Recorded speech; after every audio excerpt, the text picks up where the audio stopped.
Ravite Wellness Center, one-stop permanent solution for chronic diseases with integrated treatment.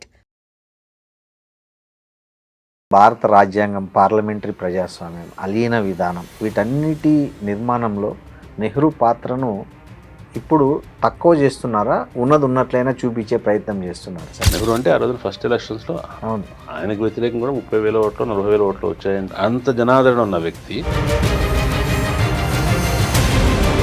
అంత అధికారం ఉన్నప్పటికీ అవును, నిరంకుశంగా వ్యవహరించలేదన్న ఆ టైంలో. నెహ్రూ బోసుకు మధ్య కాంగ్రెస్ నాయకత్వానికి జరిగిన పోటీలో స్పర్ధలో గాంధీ నెహ్రూ వైపు ఉన్నాడు కాబట్టి నెహ్రూ శత్రువు కాబట్టి. నిజంగా కాశ్మీర్ విషయంలో బీజేపీ వాళ్ళు పదే పదే రకరకాలుగా, అంటే నెహ్రూ వల్లనే కాశ్మీర్ సమస్య ఏర్పడింది, పటేల్ నిర్ణయం ప్రకారము అది జరిగి ఉంటే అసలు కాశ్మీర్ సమస్య ఉండేది కాదు భారతదేశానికి అని చెప్తున్నారు. కాశ్మీర్ వచ్చేసరికి అది పాకిస్తాన్కి భారతదేశానికి కూడా సరిహద్దే. 1947 కంటే ముందు కాశ్మీర్ ఎవరిది అనే ప్రశ్న చాలా అకాడమిక్ ప్రశ్న, నోషనల్ ఊహాత్మక ప్రశ్న.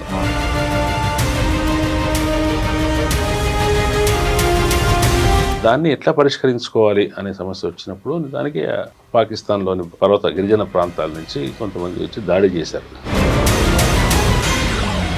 ఈ గాంధీ పేరును కేంద్ర ప్రభుత్వం రకరకాల స్కీముల నుంచి తీసేయడం సిద్ధాంతంలో భాగమేనా? ఇప్పుడు ఇటువంటివి సార్ మీకు కమ్యూనిస్ట్ దేశాల్లో కూడా జరుగుతాయి. స్టాలిన్ మీద ఖుష్షో విమర్శ పెట్టిన తర్వాత స్టాలిన్ పేర్లు, ఆఖరి స్టాలిన్ మృతదేహాన్ని కూడా, ప్రదర్శనలో ఉన్న స్టాలిన్ మృతదేహాన్ని కూడా తీసి ఖననం చేశాడు. స్టాలిన్ పేర్లన్నీ తీసేశారు. ఎక్కడ పేపర్లో స్టాలిన్ అనే మాట రాకుండా చూశారు. డీస్టాలినైజేషన్ అన్నారు. మాటలు చరిత్రలో అతని పేరు లేకుండా చేయడం లేదు. ఇప్పుడు వీళ్ళు డీ గాంధీయైజేషన్, డీ నెహ్రూయైజేషన్ చేయడానికి ప్రయత్నిస్తారు. ఈ మధ్య ఇంకా ఎక్కువ వినిపిస్తున్న పదం సనాతన ధర్మం. అసలు సనాతన ధర్మం అంటే ఏంటి సార్? సనాతనం అంటే శాశ్వతమైంది, నిరంతరమైంది అని అర్థం. ఒక్కొక్కళ్ళు ఒక్కొక్క అర్థంలో వాడుతున్నారు. కానీ సనాతనత్వం అనేది అందరికీ ఉంటుంది.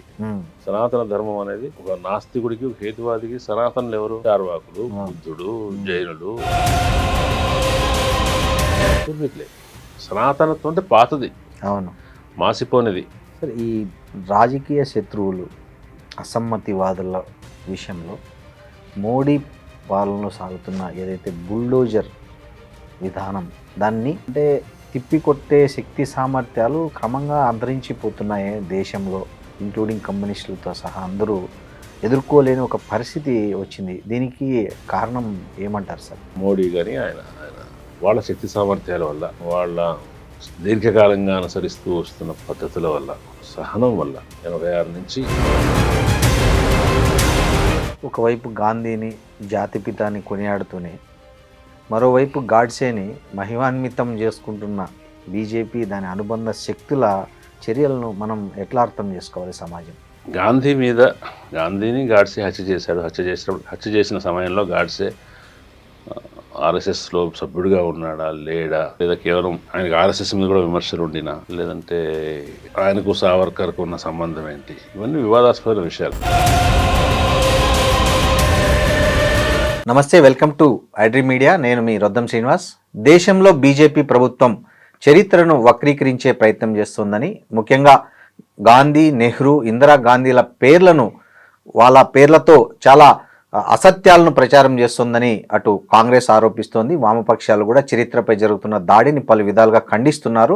అంతర్జాతీయంగా ట్రంప్ రెండోసారి అధికారంలోకి వచ్చిన తర్వాత అమెరికాతో పాటు అనేక దేశాలపై ఆ దేశ టారిఫ్ల పేరుతో చేస్తున్న ఒక యుద్ధం, దాని గురించి కూడా మాట్లాడదాం. ఇవాళ దాన్ని మనతో మాట్లాడడానికి ప్రముఖ ఎవరైతే సంపాదకులు ఉన్నారో, ఆంధ్రజ్యోతి పూర్వ సంపాదకులు కె శ్రీనివాస్ గారు ఉన్నారు మనతో.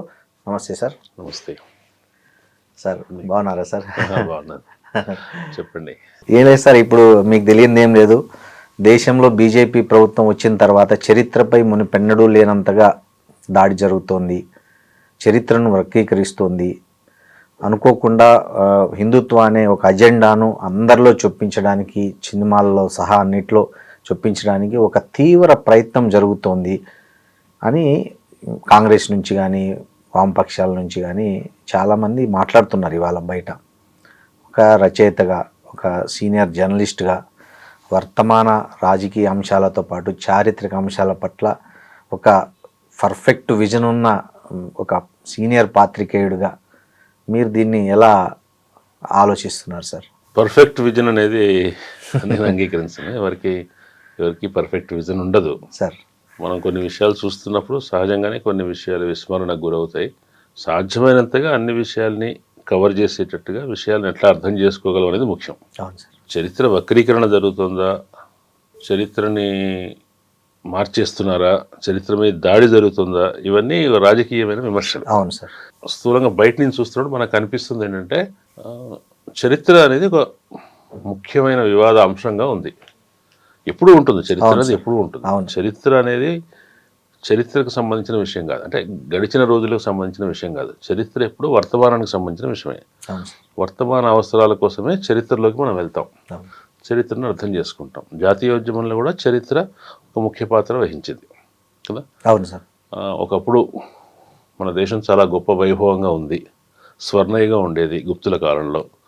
తర్వాత బయట నుంచి దండయాత్రలు జరిగాయి, ముస్లింలు వచ్చి దండయాత్ర చేశారు.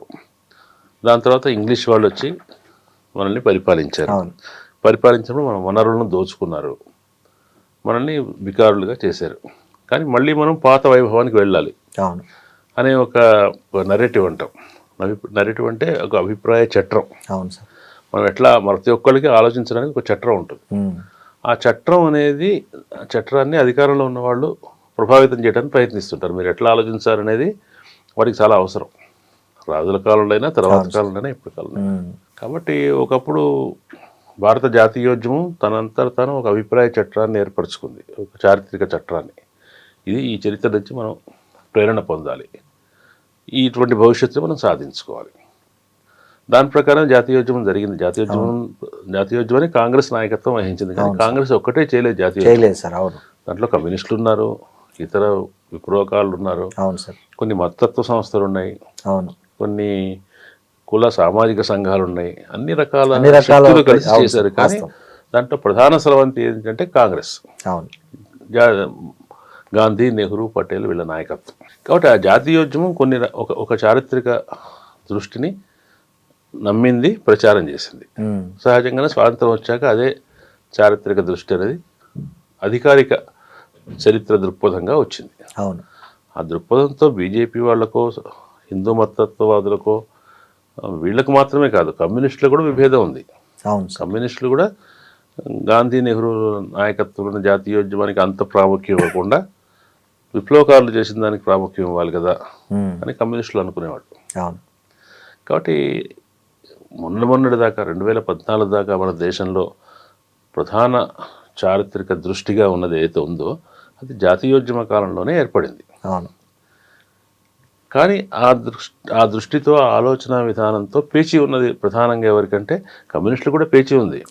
కానీ గత 70 సంవత్సరాల కాలంలో కాంగ్రెస్ వాళ్ళ హయాంలో కమ్యూనిస్టు చరిత్రకారులకి, వామపక్ష చరిత్రకారులకి వాళ్ళ అభిప్రాయాలు చెప్పడానికి ఆస్కారం ఉండింది, వాళ్ళ విషయాలు పాఠ్యపుస్తకాల్లో ఉన్నాయి, వాళ్ళది కూడా కొంత చలామణి అవుతూ వచ్చింది.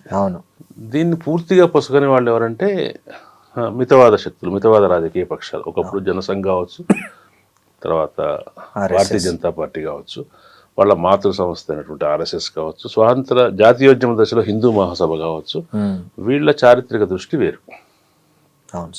వీళ్ళ చారిత్రక దృష్టి ఏంటంటే భారతదేశానికి ఇంగ్లీష్ వాళ్ళకంటే, వాళ్ళు బాహటంగా చెప్పట్లేదు కానీ ఇంగ్లీష్ వాళ్ళకంటే ముస్లింల దండయాత్ర వల్లనే ఎక్కువ నష్టం జరిగింది. భారతీయ ఆత్మ అనేది ఎప్పుడు దెబ్బతిన్నది?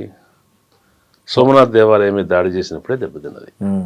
కాబట్టి అట్లా ఆలోచించడం అంటే భారతదేశంలో ఉన్న ఒక ప్రముఖమైన జనసంఖ్య, ప్రముఖమైన జనాభా ముస్లింలు అనేవాళ్ళు, వాళ్ళు ఒక శత్రు పరంపరకు చెందిన వాళ్ళు అని చెప్పడం ద్వారా భారతదేశంలో అంతర్గతంగా సమాజంలో కొంత విభేదాలు సృష్టించడానికి కానీ, లేకపోతే పోలరైజేషన్ అంటాం, చీలిక, వీళ్ళకు వ్యతిరేకంగా మిగతా సమాజాన్ని ఏకం చేయడం, ఆ ఏకం చేయడమే జాతీయవాదం అని వాళ్ళు అనుకున్నారు. కానీ గాంధీ, నెహ్రూలు అట్లా అనుకోలేదు. వాళ్ళు వేరే రకమైన జాతీయవాదం ఉంది. ఇప్పుడు వీళ్ళు అధికారంలోకి వచ్చారు కాబట్టి సహజంగానే చరిత్ర, తమకు అనుకూలమైన చరిత్ర నిర్మించే ప్రయత్నం చేస్తారు. గాంధీ, నెహ్రూలు ముఖ్యం కాదు. గాంధీ, నెహ్రూల హయాంలో మైనారిటీగా అభిప్రాయాలుండి కొద్దిగా బలహీనులుగా ఉన్నవాళ్ళు ఉన్నారు కదా, వాళ్ళని వీళ్ళు ముఖ్యులుగా తీసుకొచ్చారు. నెహ్రూ కంటే పటేల్, గాంధీ నెహ్రూ కంటే బోసు, గాంధీ కంటే తిలక్, ఇట్లా వాళ్ళ చరిత్రలో వాళ్ళకు అనుకూలమైన వ్యక్తులను ఎంచుకొని వాళ్ళే ముఖ్యమైన నాయకులు చెప్తున్నారు. ఇట్లా చెప్పడం వల్ల ఏమవుతుందంటే చరిత్ర గురించిన ఒక భిన్నమైన దృక్పథం వస్తుంది. ఆ భిన్నమైన దృక్పథం వాళ్ళు ప్రజెంట్ చేయదలుచుకున్నారు. ఆ భిన్నమైన ప్రజెంట్లో ఉన్న సమస్యలు ఏంటి, దానివల్ల వచ్చే నష్టం ఏంటి అనేది ఇతర పక్షాలు చెప్తున్నారు. కాబట్టి కాంగ్రెస్ పోయి జనతా పార్టీ వచ్చింది ఒకప్పుడు, ఇవన్నీ ఉన్నాయి. వాళ్ళెవరికి పెద్దగా దీంతో చరిత్రను తిరగరాసే ప్రయత్నం వాళ్ళు చేయలే. వాళ్ళకి ఐడియాలజీగా అంత ముఖ్యం కాదు. అవును. కానీ ఇప్పుడు అధికారంలో ఉన్న పార్టీకి ఐడియాలజీ చాలా ముఖ్యం. ప్రజల్ని పరిపాలించడమే కాదు, ప్రజల మనస్సుల్ని పరిపాలించడం, ప్రజల మనస్సుల్ని మార్చడం అనేది వీళ్ళకి అవసరం. కాబట్టి వీళ్ళు చాలా సమర్థవంతంగా ఆ పని చేస్తున్నారు. సార్, ఇప్పుడు దేశ రాజకీయాల్లో చరిత్రను రాజకీయం చేయడం వల్ల ప్రజాస్వామ్యానికి ఏమైనా ప్రమాదం జరిగే అవకాశం ఉందా?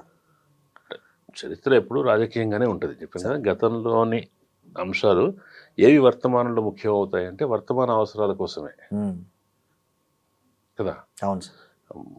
ఎందుకు బీజేపీ వాళ్ళు కానీ, వాళ్ళ మూల సంస్థ ఆర్ఎస్ఎస్ కానీ, హిందూ మతవాదులు కానీ, మితవాద పక్షాలు కానీ, వాళ్ళ దృష్టిలో చూడండి, రాణా ప్రతాప్ సింగ్ చాలా గొప్ప రాజు, శివాజీ గొప్ప రాజు ఇట్లా చెప్తారు. వాళ్ళు గొప్ప రాజులే, సందేహం. భారతదేశం వాళ్ళే చెప్తున్నట్టుగా భారతదేశం ఎంత పెద్ద చరిత్రలో అశోకుడు ఎందుకు పెద్ద రాజు కాదు, సముద్రగుప్తుడు ఎందుకు పెద్ద రాజు కాదు, చంద్రగుప్తుడు ఎందుకు కాదు? ఎందుకంటే వాళ్ళెవరు ముస్లింలతో పోరాడలేదు. ఓకే. అశోకుడు భారతదేశం మొత్తాన్ని పరిపాలించినవాడు. అవును. సముద్రగుప్తుడు హయాంలో భారతదేశం స్వర్ణయుగం అయింది. అంటే విదేశీ వ్యాపారం పెరిగింది. స్వర్ణయుగం అంటేనే అదే, మొత్తం అన్ని రకాలుగా ప్రాస్పెరిటీ వచ్చింది. కాళిదాసు లాంటి గొప్ప కవులు ఆ కాలంలో రాగలిగారంటే, ఒక గొప్ప సాహిత్య విలువలు ఉన్న కవి వచ్చాడంటే ఆ సమయంలో ఆ సమాజం చాలా సంపన్నంగా ఉందని అర్థం. అవును. విజయనగర సామ్రాజ్యంలో చూసాం, అష్టదిగ్గజాలు లాంటి కవులు ఉన్నారంటే అంటే ఆ కాలంలో సమాజం చాలా రిచ్గా ఉంది. మరి వాళ్ళని ఆదర్శంగా చెప్పకుండా ఎందుకు ఈ చిన్న చిన్న రాజులను చెప్తున్నారంటే, వాళ్లకు ఇన్స్పిరేషను ముస్లింలతో పోరాడిన రాజుల నుంచి కలగాలి సమాజంలో అనుకుంటున్నారు. అనుకోవటం వల్ల అది ప్రస్తుత వర్తమాన సమాజంలో విభజనకు ఉపయోగపడుతుంది కదా. నిజానికి శివాజీ విషయంలో కూడా వాళ్ళు రెండు భేదాలు ఉన్నాయి. శివాజీ నిజంగా తన యుద్ధాన్ని ముస్లింలతో చేశాడా అంటే ఔరంగజేబుతో చేశాడు, కానీ ముస్లింలతో చేస్తాననుకుని చేశాడా ఏదో ఒక రాజుతో చేశాడు కదా అని ఆలోచిస్తే, శివాజీ చూస్తే గోల్కొండ కుతుబ్ షాహీలతో చాలా సఖ్యంగా ఉండేవాడు. ఇక్కడికి వచ్చాడు హైదరాబాద్ చాలాసార్లు. తర్వాత ఆయన ఆంతరంగికుల్లో, ఆయన సైన్యాధికారుల్లో ముస్లింలు చాలామంది ఉన్నారు. అవును. ఆయన పోరాడిన హిందూ రాజులు చాలామంది ఉన్నారు. అవును. ఆయన ఢిల్లీలో ఎవరున్నా, ఔరంగజేబు కాక ఇంకే చక్రవర్తి ఉన్నా, హిందూ చక్రవర్తి ఉన్నా, పార్సీ చక్రవర్తి ఉన్నా, వాడు దేశం మీద దండయాత్ర చేసేవాడైతే ఎదిరించేవాడే. అంతేగా సార్. నిజానికి శివాజీకి ఇంకో కోణం ఉంది. శివాజీ క్షత్రియుడు కాదు అని, అతనికి పట్టాభిషేకం చేయడానికి బ్రాహ్మణులు అంగీకరించలేదని, అవును, రాకుండా అవమానించారని ఇటువంటి వర్షన్ కూడా ఉంది సార్. దాన్ని వాళ్ళ బహుజనవాదులు దాన్ని శివాజీ అనేది ఒక బహుజన రాజు అని వాళ్ళు చెప్తున్నారు. అంటే ఎవరు ఏ వర్షన్ తీసుకుంటారనేది వాళ్ళ వర్తమాన రాజకీయ సామాజిక అవసరాలను బట్టి ఉంటుంది. బహుజనులు వాళ్ళు ఆ యాంగిల్ నుంచి ఇన్స్పిరేషన్గా తీసుకుంటున్నారు.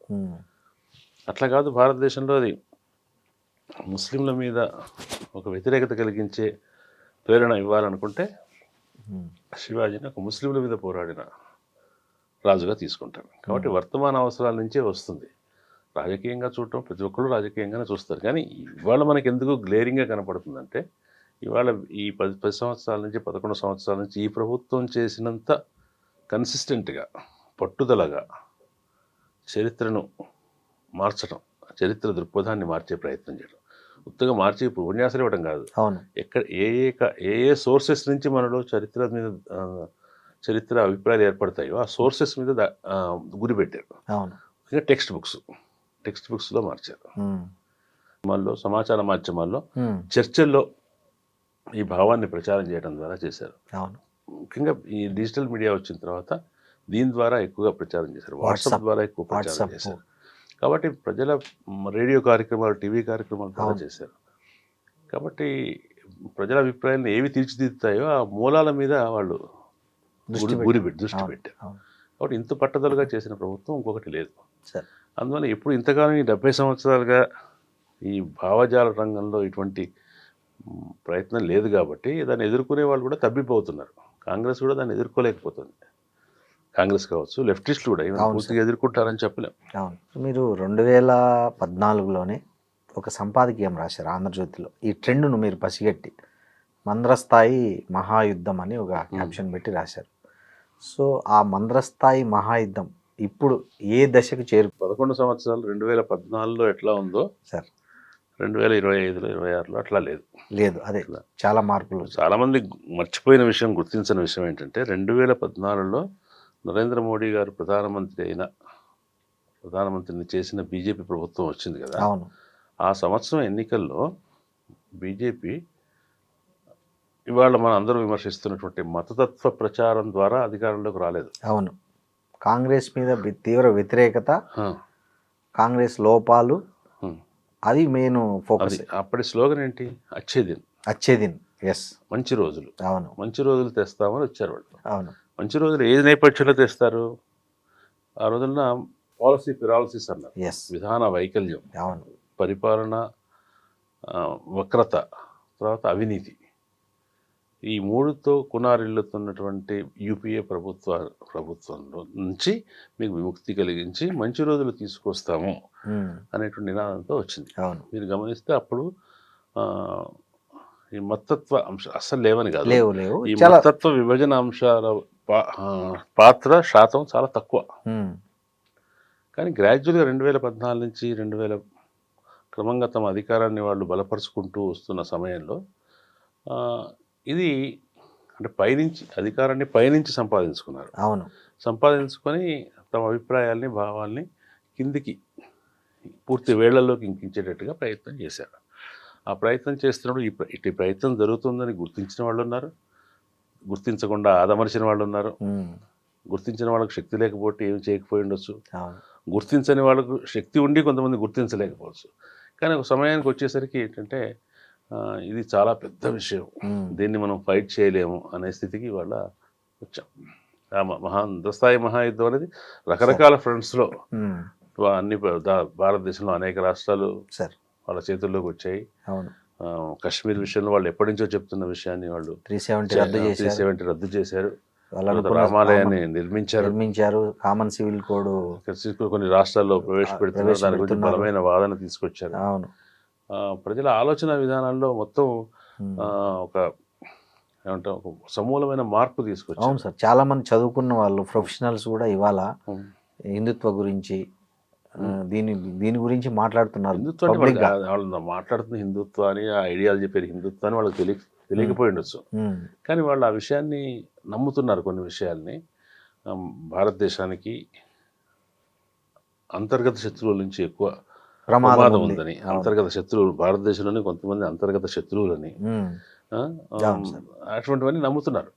ఆ నమ్మేటట్టు చేయగలగడం అనేది ఈ భావ ప్రచారం వల్ల వాళ్ళు చేసినటువంటి పట్టుదలతో కూడిన ప్రయత్నం వల్ల జరిగింది. అవును సార్.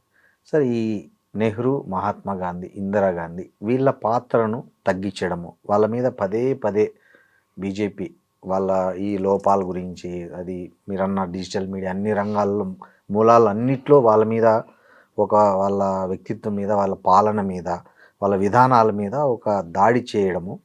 అదే టైంలో మీరు అన్నట్లు చాలామంది తెర వెనుక ఉన్నవాళ్ళు, గోల్వాల్కర్, సావర్కర్, పటేలు, భగత్ సింగ్, తర్వాత బోస్, ఇట్లాంటి వాళ్ళను ముందుకు తేవడం వల్ల అసలు వనగురే రాజకీయ ప్రయోజనం ఏమన్నా ఉందా, లేకపోతే ఏదైనా ఇది ఒక సామాజికమైన? చాలామంది చెప్తున్న విషయం, దీని గురించి చర్చిస్తున్న వాళ్ళు చెప్తున్న విషయం ఏంటంటే, ఇప్పుడు అధికారంలో ఉన్న రాజకీయ పక్షం లేదా వాళ్ళకి సంబంధించిన వాళ్ళు 80లో వచ్చింది, బీజేపీ 80లో ఏర్పడింది. 80 కంటే ముందు దానికి ఇంకొక రూపంలో ఉంది, జనసంఘ రూపంలో ఉంది. అంతకుముందు జనసంఘ 1948లో ఏర్పడింది. అవును సార్. 48 కంటే ముందు అంటే స్వాతంత్రం వచ్చిన తర్వాత ఏర్పడింది. అవును సార్. అంతకంటే ముందు జాతీయోద్యమ కాలంలో దానికి రకరకాల ఆర్గనైజేషన్స్లో ముఖ్యంగా హిందూ మహాసభ పేరుతో ఉంది, సావర్కర్ స్థాపించాడు. ఇట్లా చాలా కొంతమంది కాంగ్రెస్లో కూడా ఉన్నారు. అవును సార్. మీకు తెలుసు కదా, దీన్ దయాళ్ అవును ఉపాధ్యాయ అవును కానీ సార్. అవును. శ్యామాప్రసాద్ ముఖర్జీ కానీ శ్యామాప్రసాద్ వాళ్ళు ముఖర్జీ కాంగ్రెస్లో వీళ్ళంతా ఉన్నారు. కాంగ్రెస్లో ఉన్నారు సార్. ఉన్నారు. కాబట్టి కాంగ్రెస్ కూడా పూర్తి చెప్పాం కదా, నాయకత్వం గాంధీ నెహ్రూ నాయకత్వం తప్ప దాంట్లో అనేక రకాల కమ్యూనిస్టులు కొంతకాలం ఉన్నారు కాంగ్రెస్లో. అవును సార్. జాతీయోద్యమం అన్నాక ఉన్నారు. సోషలిస్టులు ఉన్నారు, అవును. పూర్తి రైటిస్టులు ఉన్నారు. ఎస్. కాబట్టి వీళ్లకు తమ తమ పూర్వీకులు అని చెప్పడానికి జాతీయోద్యమంలో ఎవరు లేరు. అందువల్ల వాళ్ళు సావర్కర్ని అందుకోసమే కాదు, సావర్కర్ హిందుత్వ సిద్ధాంతానికి మొట్టమొదటి ప్రవక్త. అది కాకుండా ఆయన జైలుకి వెళ్ళి అండమాన్లో ఉండిన తర్వాత ఎట్లా ఉన్నాడో, లొంగిపోయాడని ప్రయత్నించాడు, అది వివాదాస్పదమైన విషయం. అది కాకుండా ఆయన 1857లో ప్రథమ భారత సంగ్రామం జరిగిందని, దాన్ని ప్రథమ భారత సంగ్రామం అని నిర్వచించిన వాడే సావర్కర్. ఓకే. అప్పుడు సిపాయిల తిరుగుబాటు, సైనికుల తిరుగుబాటు ఇట్లా ఉంది కాదు, అది మొట్టమొదటి స్వాతంత్ర పోరాటం అని దాన్ని నిర్వచించి 1907లోనే ఆయన ఒక పుస్తకం రాసి దాన్ని అట్లా నిర్వచించి అట్లా డిఫైన్ చేశాడు. ఆయనకు ఒక పాత్ర ఉంది కానీ 1909తో అప్పుడే అరెస్ట్ అయ్యాడు. 1910 ఆ ప్రాంతంలో అరెస్ట్ అయ్యాడు. ఒక 15 సంవత్సరాలు 20 సంవత్సరాలు అక్కడ ఉన్నాడు. 14 సంవత్సరాలు ఉన్న తర్వాత బయటికి వచ్చిన తర్వాత ఇంకా జాతీయోద్యమం ఇంకా 30 సంవత్సరాలు 20 సంవత్సరాలు జరిగింది. దాంట్లో ఆయన పెద్ద క్రియాశీలంగా లేరు, ఐడియాలజికల్గా ఉన్నారు. అయితే అన్ని మార్గాల్లోనూ అన్ని విషయాల్లోనూ సావర్కర్ని హిందుత్వవాదులు అంగీకరిస్తారని చెప్పలేము. సావర్కర్ హిందుత్వవాది, భారతదేశ జాతీయతను మత ఆధారంగా నిర్వచించినవాడు. క్రైస్తవులు కానీ ముస్లింలు కానీ వాళ్ళ మత పవిత్ర స్థలాలు భారతదేశంలో లేవు కాబట్టి వాళ్ళు ఎప్పటికీ స్వచ్ఛమైన అంటే పూర్తి డెడికేటెడ్ భారత జాతీయులు కాలేరు అన్నాడు ఆయన. మూలాలు ఉన్న వాళ్ళు కాలేరు అన్నాడు. మరి ఆయన స్వయంగా నాస్తికుడు సావర్కర్. కుల వ్యవస్థను విపరీతంగా విమర్శించినవాడు. కులాలు ఉండకూడదు అన్నాడు. మరి ఆ విషయాలతో మరి వీళ్ళు రైటిస్టులు ఏకీభవించారు. వాళ్ళకి కావాల్సిందంటే హిందుత్వాన్ని ఆయన డిఫైన్ చేసిన పద్ధతి, ఆయన అండమాన్లో జైల్లో ఉన్న పద్ధతి. దానికి కాంట్రాస్ట్గా వీళ్ళు ఏం చెప్తున్నారు, నెహ్రూ 10 ఏళ్ళు జైల్లో ఉన్నాడు నిజమే, కానీ ఆయన రాజభోగంతో ఉన్నాడే తప్ప జైలు కాదు అని. గాంధీ గారు జైల్లో ఉండడానికి ఇంత ఖర్చు అయిందని చెప్తున్నారు. ఎందుకంటే గాంధీని నెహ్రూని విమర్శించడం వెనక ఉద్దేశం వాళ్ళు నిలబడిన విలువలు.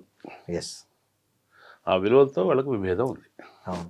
సోషలిస్ట్ అని కాదు సార్, అంటే గాంధీ ఏమో అందరినీ కలుపుకుపోయే ఒక ప్రజాందోళనను నిర్వహించాడు.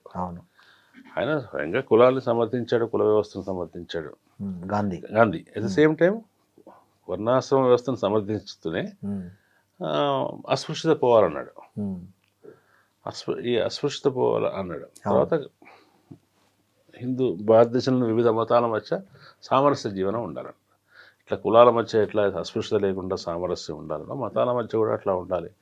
అందుకోసం ఆయన ప్రత్యేకంగా భారతదేశ కుల వ్యవస్థలో అట్టడుగున ఉన్న దళితుల మీద మతపరంగా చూసినప్పుడు సమస్యాత్మక, ఎవరికి అత్యధిక సంఖ్యాకులకు ఎవరితోని సమస్య ఉంది, ఏ సమూహాల మధ్య సమస్య ఉంది, దాంట్లో ముస్లింలను తీసుకొని ఈ ఇద్దరితోని తన సఖ్యత కోసం ప్రయత్నించాడు. ఆయన అయితే ఆ ప్రయత్నంలో ఆయన సఫలమయ్యాడా లేదా అని వేరే విషయం. ఆయన భారతదేశానికి వచ్చి దక్షిణాఫ్రికా నుంచి వచ్చి మొదట 4-5 సంవత్సరాలు దేశాటన చేసి రైతాంగ సమస్యల మీద వాటి మీద పోరాటం చేసిన తర్వాత ఆయన సహాయ నిరాకరణ ఉద్యమం తర్వాత వెంటనే ఆయన చేపట్టిన ఉద్యమం ఏంటి, ఖిలాఫత్ ఉద్యమం. ఖిలాఫత్ ఉద్యమం ముస్లింలను కలుపుకోవడం కోసం, ముస్లింల భాగస్వాములను చేసుకోవడం కోసం చేసింది. జాతీయోద్యమంలో ముస్లింలు భాగస్వాములుగా ఉండాలి, అలా జాతీయోద్యమంలో దళితులు భాగస్వామిగా ఉండాలి. దానికి ఆయన అనుసరించిన పద్ధతిలో వివాదాస్పదం అయ్యొచ్చు, కానీ ఆయన ఉద్దేశం ఏంటంటే ఇంక్లూజివ్ సొసైటీ. మంచిదే కదా సార్. ఆ ఇంక్లూజివిటీ అనేది దాన్ని వీళ్ళు అంగీకరించరు. అట్లా నెహ్రూ భారతదేశ జాతీయోద్యమానికి ఒక ప్రోగ్రెసివ్ లుక్ ఇచ్చాడు. చరిత్రను ఎట్లా అర్థం చేసుకోవాలి, స్వయంగా చరిత్రకారుడు ఆయన. అంటే చరిత్రకారుడు అంటే చరిత్ర పరిశోధన చేసిన వాడు కదా, చరిత్రను తను అర్థం చేసుకున్న చరిత్రని తన పుస్తకాల్లో రాశాడు. తన ప్రాధాన్యం ఏంటో చెప్పాడు. భారతదేశ చరిత్రను ఎట్లా క్రమ పరిణామాన్ని ఆయన చెప్పాడు. ఆ క్రమ పరిణామం చెప్పడంలో కూడా ఒక ప్రోగ్రెస్ లెఫ్టిస్ట్ లీనింగ్ ఉన్నటువంటి వ్యక్తి. అవును. మన భారతదేశాన్ని ఎవరు ముందుకు తీసుకెళ్ళాలి అన్నప్పుడు పటేల్ కూడా గాంధీ అనుచరుడే. తెలుసుగా పటేల్ అవును సార్. జాతీయ కాంగ్రెస్ కోశాధికారి. అవును. ఫైనాన్స్ మొత్తం ఆయనే అరేంజ్ చేసేవాడు. అవును సార్. ఇద్దరు గుజరాత్ వాళ్ళు. అవును. గాంధీ అంటే ఆయనకు చాలా భక్తి. అవును. అయినప్పటికీ పటేల్ని కాదని నెహ్రూని గాంధీ ఎందుకు మొగ్గు చూపాడు అంటే భారతదేశ స్వాతంత్రానంతరం భారతదేశాన్ని నడపడానికి ఇటువంటి ప్రోగ్రెసివ్ అవుట్లుక్ ఉంటే మంచిది అని. అట్లానే పటేల్ విషయంలో కూడా వీళ్ళు క్లెయిమ్ చేసుకుంటున్నంత మాత్రాన పటేల్ పూర్తిగా అంత సంప్రదాయవాది ఏమి కాదు. అవును సార్. ఆయనకు ఫ్యూడల్ నేపథ్యం నుంచి వచ్చిన మాట నిజమే. సంస్థానాధీశుల విషయంలో మొత్తం రాజ్యాంగ సభలో చర్చల్లో వాటిలో చూసినప్పుడు సంస్థానాధీశుల విషయంలో వాళ్ళ హక్కుల గురించి వాటి గురించి మాట్లాడిన మాట నిజమే. అసలుకి ఆయన అభిప్రాయంలో సంస్థానాధీశుల భారతదేశం వేరుగా ఉండాలి, అంటే ఒకటే భారతదేశంలో బ్రిటిష్ భారతదేశం వేరేగా ఉండాలి, రెండింటిని వేరేగా చేయాలనేటువంటి ఆలోచన కూడా ఆ రోజుల్లో వచ్చింది పటేల్కి. అంటే పటేల్కి కాదు, అట్లా ఉంది అట్లా భారతదేశం. అవును సార్. బ్రిటిష్ వాళ్ళు వెళ్ళిపోయే టైం అవును సార్. కొంత భాగం సంస్థానాధీశుల చేతిలో ఉంది, కొంత భాగం బ్రిటిష్ వాళ్ళు సొంతంగా నేరుగా పరిపాలించారు. వీటిని ఇద్దరు కలిపేయటం కంటే రెండింటిని విడిగానే ఉంచడం ద్వారా భారతదేశం స్వతంత్ర భారతదేశంలో అభివృద్ధి చెందడం సాధ్యపడుతుంది అని. అట్లాగే ఆయన ఆర్ఎస్ఎస్ని తెలుసు కదా, గాంధీ హత్య తర్వాత ఆర్ఎస్ఎస్ నిషేధించాడు. ఆర్ఎస్ఎస్ విషయంలో ఆయన అభిప్రాయం చెప్పాడు, దీన్ని అంగీకరించలేమని. కాబట్టి అయితే కొన్ని భాగాలు ఉంటాయి కదా, కొన్ని భాగాలు గాంధీ నెహ్రూ ప్రధానంగా నాయకులు కాబట్టి వాళ్ళని విషయంలో ఒక రివిజనిజం అంటారు దీన్ని. రివిజనిజం అంటే చరిత్రను మార్చరు, వాళ్ళను వాళ్ళ స్థానం నుంచి తగ్గించడానికి ఇతరులను కలుపుకుంటారు. అంబేద్కర్ ఆ మాటకు వస్తే అంబేద్కర్ రాసిన సాహిత్యంలో ఆయన మాట్లాడిన మాటల్లో 90% ఇవాళ రైటిస్టులకు అంగీకారయోగ్యం కాదు. ఎందుకంటే ఆయన కులాన్ని విమర్శించే ప్రాసెస్లో హిందూ మత గ్రంథాలని అన్నింటినీ చాలా తీవ్రంగా విమర్శించాడు అంబేద్కర్. రాముడు కృష్ణుడు, riddles of Rama and Krishna ఒక పెద్ద వివాదమైంది. కాబట్టి అంగీకారం కాదు, కానీ ఆయనను కూడా కలుపుకోవాలి తప్పదు. ఎందుకంటే ఆయన కనీసం అందరికీ కాకపోయినా దళితులకు వాళ్ళ ఆరాధ్యుడిగా ఉన్నాడు. అది వాళ్ళ గణనీయమైన సంఖ్య, ఓకల్ సెక్షన్. బహుజనులు కూడా కొంతవరకు యాక్సెప్ట్ చేస్తారు. చేసినప్పుడు అంతమందిని శత్రువుని చేసుకోవడం ఇష్టం లేదు కాబట్టి ఆయన్ని కూడా కలుపుకుంటున్నారు. ఎందుకు చెప్పి ఆయన గురించి వాళ్ళు ఏం చెప్తారు, ఆయన హిందూ మతం మీద కుల వ్యవస్థ మీద కోపం వచ్చినప్పుడు ఆయన ఏ మతాన్ని ఎంచుకున్నాడు? ఇస్లాంని ఎంచుకున్నాడా, క్రిస్టియానిటీని ఎంచుకున్నాడా? లేదు కదా, బౌద్ధంలోకి వెళ్ళాడు. బౌద్ధం అంటే భారతీయ మతం, హిందూ మతంలో భాగమే అని వీళ్ళు క్లెయిమ్ చేసుకుంటే ఆయన ఒక రకంగా అది ఇస్లాం మీద క్రిస్టియానిటీ మీద విమర్శనే అని అట్లా చెప్తారు. అట్లా ఆ పార్టీ తీసుకొని వాళ్ళు ఆయన ఓన్ చేసుకునే ప్రయత్నం చేస్తారు. బోసు ఆయన హేతువాది, సోషలిస్ట్ భావాలు ఉన్నవాడు, మతత్వాన్ని వ్యతిరేకించినవాడు. ఆయన ఆర్మీలో చాలామంది ముఖ్య స్థానాల్లో ముస్లింలు ఉన్నారు. అటువంటి వాడిని వీళ్ళు ఎందుకు ఓన్ చేసుకుంటున్నారు? ఎందుకంటే నెహ్రూ బోసుకు మధ్య కాంగ్రెస్ నాయకత్వానికి పడిన జరిగిన పోటీలో స్పర్ధలో గాంధీ నెహ్రూ వైపు ఉన్నాడు కాబట్టి, నెహ్రూ శత్రువు కాబట్టి బోసును యాక్సెప్ట్ చేయడం తప్ప ఇంకొక ఆస్పెక్ట్ కూడా ఉంది. బోస్ చేసిన పొరపాటు ఏంటి? ఆయన సైనిక చర్య భారతదేశానికి శాంతియుతంగా రాదు, ఏదో సాయుధంగా చేయాలని అనుకున్నాడు. దానికోసం ఎవరిని ఆశ్రయించాడు? హిట్లర్ని ఆశ్రయించాడు. అది కొంచెం ప్రమాదకరమైన విషయం కదా. గాంధీ కూడా దాన్ని అంగీకరించలేదు. అది దేశానికి ప్రపంచానికి కూడా ప్రమాదం కలిగించే పని చేశాడు. అయితే వీళ్ళు ఏమంటారంటే లెఫ్టిస్టులు, ఎందుకు నువ్వు వీళ్ళని బోసును సపోర్ట్ చేస్తున్నారంటే బోసులో ఉన్న అభిప్రాయాల వల్ల, ప్రోగ్రెసివ్నెస్ వల్ల కాదు. బోసు హిట్లర్ దగ్గరికి వెళ్ళాడు, వీళ్ళు హిట్లర్ అభిమానులు కాబట్టి అందుకోసం ఆయన కాంగ్రెస్ వాదులు లెఫ్టిస్టులు అంటారు. అంటే వాళ్ళ స్వాతంత్రోద్యమంలో తమ వాళ్ళు ఎవరు పరమ వాళ్ళు ఎవరు వెనక రిట్రాస్పెక్టివ్గా వేరు చేసే ప్రయత్నం చేస్తున్నారు. అందువల్ల భగత్ సింగ్ ఆయన మార్క్సిస్టు, నేను ఎందుకు నాస్తికుడు, ఆయన పుస్తకం రాశాడు, ఆయన మార్క్సిస్ట్ అధ్యయనంలో ఉన్నాడు చనిపోయిన టైంలో. ఆయన ఎక్కడ కూడా మతవాదాన్ని అభిప్రాయం చెప్పలేదు. కానీ ఎందుకంటే అతను వాయిలెంట్ పద్ధతిలో, హింసాత్మక పద్ధతిలో చర్యలు చేశాడు. గాంధీ అతని విడుదల కోసం పెద్దగా ప్రయత్నించలేదు అనేటువంటి ఒక నెరేటివ్ వాదం ఉంది. కాబట్టి ఈ రెండు దృష్ట్యా గాంధీ వ్యతిరేక కాబట్టి, గాంధీకి భిన్నమైన వాడు కాబట్టి భగత్ సింగ్ ముందు అట్లా. సార్, నిజంగా కాశ్మీర్ విషయంలో బీజేపీ వాళ్ళు, మీరు చెప్తున్న వాళ్ళకి సంబంధించిన వాళ్ళు ఏదైతే చెప్తున్నారు ఇప్పుడు పదే పదే రకరకాలుగా, అంటే నెహ్రూ వల్లనే కాశ్మీర్ సమస్య ఏర్పడింది, పటేల్ నిర్ణయం ప్రకారము అది జరిగి ఉంటే అసలు కాశ్మీర్ సమస్య ఉండేది కాదు భారతదేశానికి అని చెప్తున్నారు. అంటే నాకున్న అవగాహన ఏంటంటే అసలు పటేల్ కాశ్మీర్ను పాకిస్తాన్కి ఇచ్చేద్దామన్నాడు అని, నెహ్రూనే వద్దు అని అన్నాడు అనేది నేను చదువుకున్న చరిత్ర.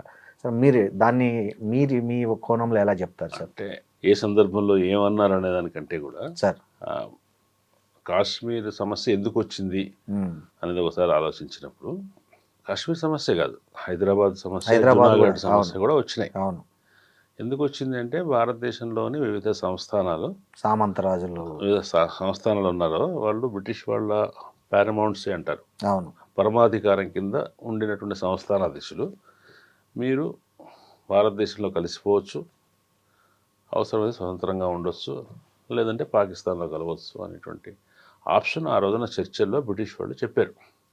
అయితే ఇక్కడ ఎవరిని కలవమన్నా కలవరు కదా, భౌగోళికంగా ఎవరికి దగ్గరగా ఉంటే దాంట్లో కలుస్తారు. అవును. అట్లా సమస్య వచ్చింది ఏంటంటే హైదరాబాద్కి, జునాగఢ్కి వచ్చింది. ఇవి రెండు చుట్టుపక్కల అంతా కూడా పాకిస్తాన్ చాలా దూరంగా ఉన్నాయి ఇవి. అవును.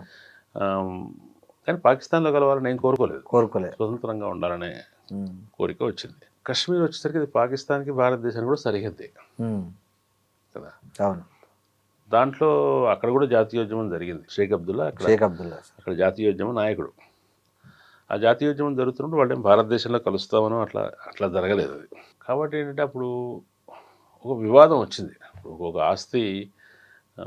ఆస్తి పంపకంలో అన్నదమ్ముల మధ్య ఏదో ఒక వివాదం వస్తుంది. వివాదం ఎందుకు వస్తుందంటే అది ఇంతకుముందు ఇద్దరు తమది అనుకున్నారు. కాబట్టి 1947 కంటే ముందు భారతదేశం, పాకిస్తాన్ లేవు సార్.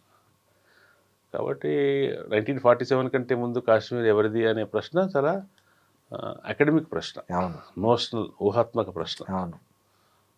ఇట్లా ఉంది. దాన్ని ఎట్లా పరిష్కరించుకోవాలి అనే సమస్య వచ్చినప్పుడు దానికి అది వాళ్ళు విడిగా ఉంటానంటాం, లేదంటాం, ఇవన్నీ జరుగుతున్నప్పుడు పాకిస్తాన్లోని గిరిజన ప్రాంతాల నుంచి కొంతమంది వచ్చి దాడి చేశారు గిరిజనులు. అది పాకిస్తానే ప్రేరేపించి చేయించిందంట. చేయించినప్పుడు అది ఎవరి మీద, జమ్మూ కాశ్మీర్ ప్రాంత ప్రజల మీద దాడి జరుగుతుంటే దాన్ని ఎదుర్కోవడానికి భారతదేశ సైన్యం వెళ్ళింది. ఆ సైన్యాన్ని రాజా జయసింహ ఆహ్వానించాడు. అక్కడ ఆక్రమించుకోవడానికో దాడి చేయడానికి వస్తున్నటువంటి ఆ గిరిజన యోధుల్ని ఒక పాయింట్ దగ్గర వీళ్ళు ఆపగలిగారు. రాజా జయసింహ కూడా భారతదేశంలో కలవటం కోసం సైన్యాన్ని అడగలేదు, అభ్యర్థించాడు. సహకారం, హెల్ప్ అడిగాడు. ఎక్కడ వరకు అయితే వాళ్ళను పాకిస్తాన్ ట్రైబల్ ఆర్మీస్ని ఆపగలిగారో అది వాళ్ళ పిఓకేగా, అది వాళ్ళ లైన్ ఆఫ్ కంట్రోల్గా ఉంది. అవతల ఉన్నదంతా పాకిస్తాన్ అధీనంలో ఉంది. తర్వాత పరిణామాల్లో ఇది భారతదేశంలో కలిసింది. మనం భారతీయ కాశ్మీర్ అంటాం, పాకిస్తాన్ వాళ్ళు వాళ్ళ కాశ్మీర్ అంటారు, ఆక్రమిత కాశ్మీర్. మూడో వ్యక్తి కొంతమంది న్యూట్రల్గా అమెరికా వాళ్ళు ఏమంటారు, ఇది భారత అధీనంలో ఉన్న కాంగ్రెస్ అంటారు, అది పాకిస్తాన్ అధీనంలో ఉన్న కాంగ్రెస్. ఈ వివాదం ఉన్నది. అవును సార్. వివాదంలో పాకిస్తాన్కే ఇచ్చేద్దామని కానీ, స్వతంత్రం ఇచ్చేద్దామని కానీ గాంధీ కానీ, నెహ్రూ కానీ, గాంధీ ఒక్కడు మాత్రం దానికి కశ్మీర్ ప్రజల నిర్ణయాధికారమే చెల్లాలి అన్నాడు. కానీ ఒకసారి అది గాంధీ అంటే అధికారంలో లేడు కదా, ఆయన 48లో రాసింది కూడా చూస్తే ఆయన ప్రజలు ఏం కోరుకుంటే అది చేయండి అన్నాడు. కానీ అధికారంలోకి వచ్చిన తర్వాత నెహ్రూ కానీ ఇంకొకళ్ళు కానీ సహజంగానే భారతదేశంలోనే ఉంచుకోవాలని ఆలోచిస్తారు కదా. అయితే ఉంచుకోవటానికి కోసం వాళ్ళు అటానమీ ఇవ్వాలని, వాళ్ళకి ఎక్కువ స్వయం ప్రతిపత్తి ఇవ్వాలని, అవకాశాలు ఇవ్వటం ద్వారా కలుపుకోవాలని గాంధీ లాంటి, నెహ్రూ లాంటి వాళ్ళు అనుకుని ఉండొచ్చు. లేదు వాళ్ళని అణిచివేయడం ద్వారానే కలుపుకొని ఉండాలని ఇంకో అభిప్రాయం ఉండొచ్చు. అవును కదా. దాంట్లో అభిప్రాయాల భిన్నత్వం. అవును సార్. అంటే ఒక ప్రాంతాన్ని మనం మనలో కలిసి ఉంటట్టు చేయడానికి, అవును. వాడికి నీకేం భయం లేదురా, నువ్వు మాతో ఉండొచ్చు, నీకు పెద్దరికం అన్ని అది. హక్కులు ఉంటాయి, ఉమ్. నీకు కావాలంటే ఇంక నీకు 4 హక్కులు ఎక్కువ ఇస్తాను, మాతో ఉండు అని చెప్పడం ఒక పద్ధతి. అది పెద్దరికం సార్. అది నాతో ఉండొద్దు, నాతో ఉండకపోతే నేను నిన్ను అణిచివేసిన బలప్రయోగం ద్వారా నేను ఉంచుకుంటాను నియంతృత్వం. పద్ధతి. అవును. ఆ 2 రకాల పద్ధతులు ఉన్నాయి. దాంట్లో గాంధీ అనుసరించిన అంత నెహ్రూ గురించి అంత చెప్తారు కదా, వీళ్ళు ఇంత విమర్శిస్తున్నారు కానీ ఆయన 53లో మరి షేక్ అబ్దుల్లాని జైల్లో పెట్టాడు 69 దాకా. అవును. ఆయన చనిపోయేదాకా జైల్లోనే ఉన్నాడు షేక్ అబ్దుల్లా. అవును. మళ్ళీ తర్వాత కాలంలో కూడా ఇందిరాగాంధీ హయాంలో కూడా 74, 75 దాకా ఆయన జైల్లోనే ఉన్నాడు. కాబట్టి ఇందిరాగాంధీ అయినా నెహ్రూ అయినా కాశ్మీర్ విషయంలో ఇవాళ కాశ్మీర్లో వేర్పాటువాదులు కానీ, స్వతంత్రవాదులు కానీ, పాక్ అనుకూలవాదులు కానీ వాళ్ళ ఆకాంక్షలకు అనుకూలంగా ఎవరూ లేరు, ఉండే అవకాశమే లేదు. అవును. పైగా వాళ్ళకున్న స్వయం ప్రతిపత్తిని తగ్గిస్తూ వచ్చారు. వీళ్ళు 370 2018లో 19లో చేశారు కానీ అవును. కశ్మీర్ భారతదేశంలో భాగమైనప్పుడు అక్కడ వాళ్ళకు ఉన్నటువంటి ప్రతిపత్తి ఈ 60-70 ఏళ్ల కాలంలో క్రమంగా తగ్గుతూ వచ్చింది. తెలుసు కదా, ఒకప్పుడు కాశ్మీర్ ముఖ్యమంత్రిని ప్రధానమంత్రి అనేవాళ్ళు. అవును సార్. భారతదేశంలో ఉండగానే. అవును. అటువంటి చాలా ఉండేవి, అవన్నీ క్రమక్రమంగా పోతూ వచ్చాయి. కాబట్టి నెహ్రూ మీద అటువంటి ఆరోపణ చేయడం అనేది సరైనది కాదు. అయితే వాళ్ళ పర్సెప్షన్, వాళ్ళ దృక్పథం అనేది భారతదేశం స్వాతంత్రం వచ్చిన తర్వాత భారతదేశాన్ని సకల జనాలు కలిసి ఉండేటట్టుగా ముందుకెళ్ళాలి అనటం కోసం వాళ్ళు సెక్యులరిజాన్ని ఒక విలువగా అనుకున్నారు సార్. దాన్ని వాళ్ళకు లీనియన్స్ ఇవ్వటం గానో లేదా వాళ్ళకి ఎక్కువ మేలు చేయటం గానో వీళ్ళు వ్యాఖ్యానిస్తున్నారు సార్. ఈ మధ్య ఈ నెహ్రూ మీద ఇంకోటి ఏంటంటే, నెహ్రూ వెస్ట్కు బానిస,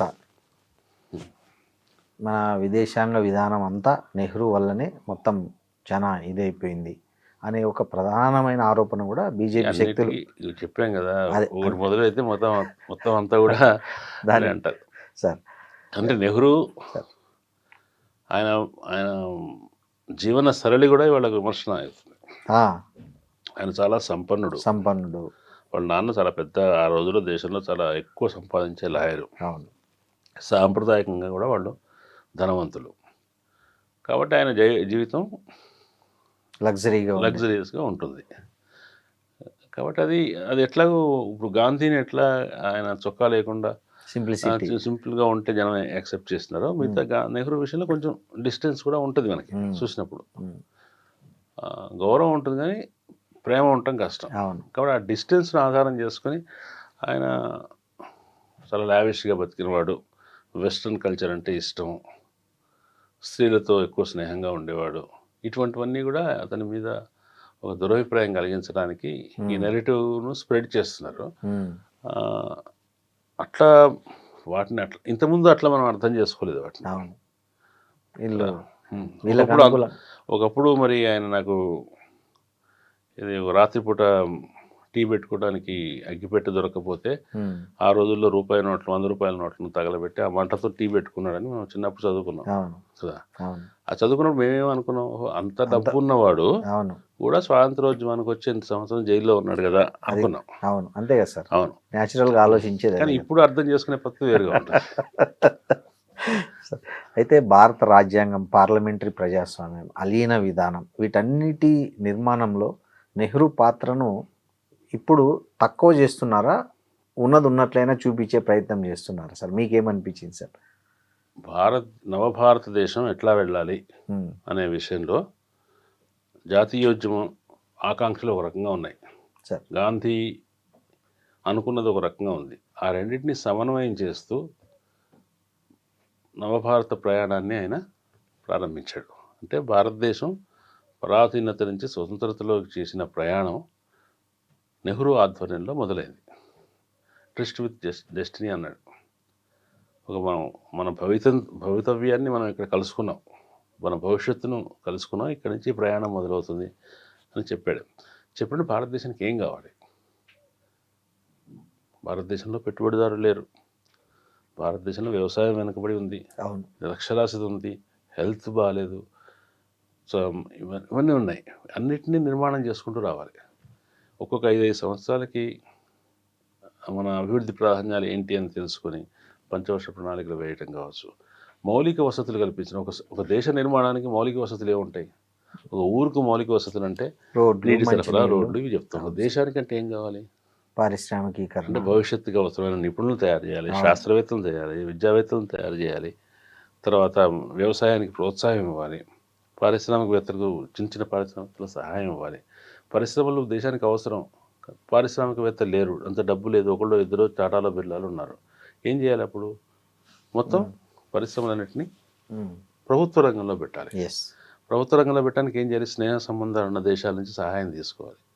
ఇట్లా ఆయన తెలిసిన పద్ధతిలో, ఆయన అనుకున్న పద్ధతిలో చేశాడు. ఐఐటీలు పెట్టారు, ఐఐఎంలు పెట్టారు, ఇస్రో స్థాపించారు, చాలా జాతీయ ప్రాజెక్టులు పెట్టారు, శాస్త్ర పరిశోధన సంస్థలు, రక్షణ రంగ సంస్థలు, అభివృద్ధి సంస్థలు, ఉత్పాదక సంస్థలు, పరిశ్రమలు అన్నీ కూడా నెహ్రూ కాలంలోనే స్టార్ట్ అయినాయి, ఇంక్లూడింగ్ ఎల్ఐసి ఇట్లాంటి సంస్థలన్నీ ఆయన హయాంలోనే జరిగాయి. రాజకీయమైన పాలనా సంస్కరణలు కూడా ఆయన కాలంలో చేశారు. ఆయన అంత జనాదరణ కలిగినటువంటి నాయకుడు అయినప్పటికీ, నెహ్రూ అంటే ఆ రోజున ఫస్ట్ ఎలక్షన్స్లో ఆయనకు వ్యతిరేకంగా కూడా 30,000 ఓట్లు 40,000 ఓట్లు వచ్చాయంటే ఆశ్చర్యపోయారు. అంత జనాదరణ ఉన్న వ్యక్తి కాంగ్రెస్కి 1969 దాకా 67 దాకా తిరుగులేదు. ఇక్కడ అంత అధికారం ఉన్నప్పటికీ నిరంకుశంగా వ్యవహరించలేదన్న ఆ టైంలో. Correct sir. అందరినీ అకామిడేట్, మాకు హిందీని రుద్దొద్దు అంటే హిందీని రుద్దలేదు కదా. అట్లా ఇవో పరిపాలనకు చిన్న చిన్న విషయాలు జరగలేదని కదా. ఆ టైంలో కూడా మనం తెలంగాణ సాయుధ పోరాటాన్ని అణిచివేశాడు అనే విమర్శ ఉంది, దానికి నెహ్రూ కారకుడు అనే విమర్శ ఉంది. తర్వాత పౌర హక్కుల విషయంలో, వాటి విషయంలో వైలేషన్స్ లేవని కాదు, కానీ మొత్తం మీద దేశాన్ని ముందుకు తీసుకెళ్ళడానికి ఆయన చేసినటువంటి ఒక ఫౌండేషన్ అది. ఆ ఫౌండేషన్ మీదనే ఇవాళ ఇండియా నిలబడి ఉంది. ఆ రెండు రకాల ఫౌండేషన్స్, ఒకటి మెటీరియల్ ఫౌండేషన్ అంటే భౌతిక అభివృద్ధికి సంబంధించిన పునాది, ఇంకొకటి భావజాలానికి సంబంధించిన ఆలోచన విధానానికి సంబంధించిన పునాది. ఆలోచన విధానం ఏంటి? శాంతి, సామరస్యం, సహజీవనం, సెక్యులరిజం, ప్రోగ్రెస్, సమసమాజం. కూడా అందరూ ఏమన్నాడు మొదటి రోజు అర్ధరాత్రి ప్రసంగంలో నెహ్రూ? ఈ దేశంలోని ప్రతి ఒక్కరి కంటి నుంచి జారే కన్నీటి బిందువుని తుడిచివేయాలని మన మహాత్ముడు అంటాడు. అదంతా సాధ్యమవుతుందని అనుకోను, కానీ చాలా కష్టసాధ్యమైన, చాలా దుస్సాధ్యమైన విషయం అది. కానీ సాధ్యమైనంత వరకు మనం మనుషుల దుఃఖాన్ని నివారించడానికి ప్రయత్నిస్తూ ఉండాలి. అదొక సంకల్పం. ఇవాళ ప్రభుత్వాలు ఆ విషయం మాట్లాడట్లేదు సార్ కదా.